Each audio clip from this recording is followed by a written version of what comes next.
महाकालेश्वराय नमः नीलकंठेश्वराय नमः रावणकृत श्री शिवतांडव स्तोत्र द्वारा अर्चनम् ओम जटाटवी गलज्जल प्रवाह पावितस्थले गलेवलं गलम्बितं भुजङ्गतुङ्गमालिकां डमट्टमट्टमट्टमन्निनाथमट्टमर्वयं चकारचण्डताण्डवं तनोतु नः शिव जटाकटाहतं रमाभ्रमण्डलं परिर्झरे विलोलबीजवल्लरी विराजमानमूर्धने धगद्धगद्धगज्ज्वललाटपट्टपावके किशोरचन्द्रशेखरे रतिप्रदक्षिणं धराधरेन्द्रनन्दने विलासबन्धुबन्धुनाथपुरद्दिगन्तु सन्तुते प्रमोदमानमानसे कृपाकटाक्षधोरणे निरुक्तदुर्धरापदे क्वचिद्दिगम्बरे मनो विनोदमेतु वस्तुने जटाभुजङ्ग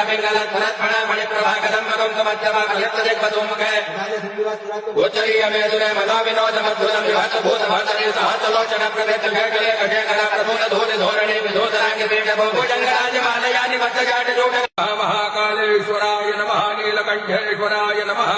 रावणकृत श्री शिवताण्डव स्तोत्र